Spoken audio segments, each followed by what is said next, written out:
have Laura Pavlov, who writes some of the best small town romances ever with swoon and spice and banter that will have you kicking your feet, squealing, giggling.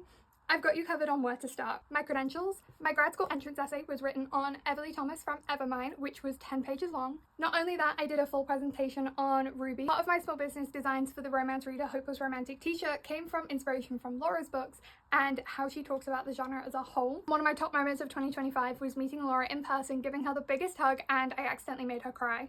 While I'm still working on her backlist, I've read Always Mine all the way through to her current release, Over the Moon, and I think I can help you with getting started. Two big things you should know about Laura's series before you get started.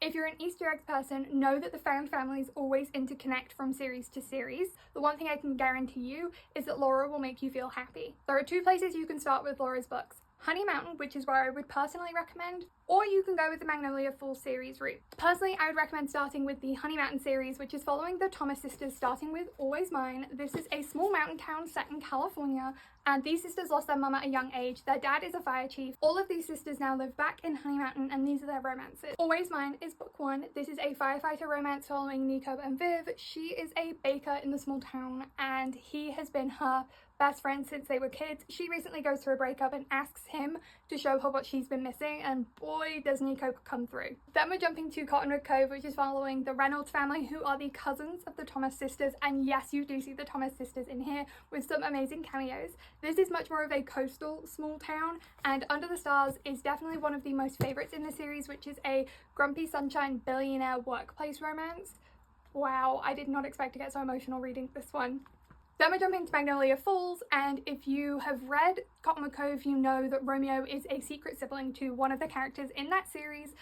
But this series is a little more gritty and a little bit more morally grey, wrong sides of the track vibes. So if you're looking for that, start with this series. This is following a group of 5 best friends who pretty much see themselves as brothers.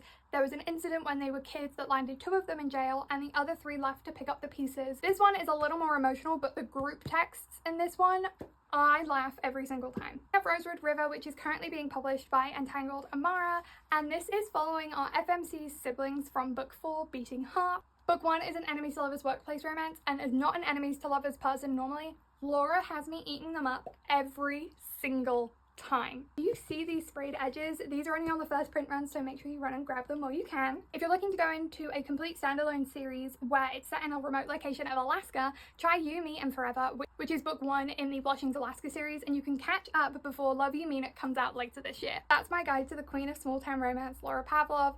I hope this helps, and Laura, happy birthday. I hope you know how special you are to all of us in the romance book community.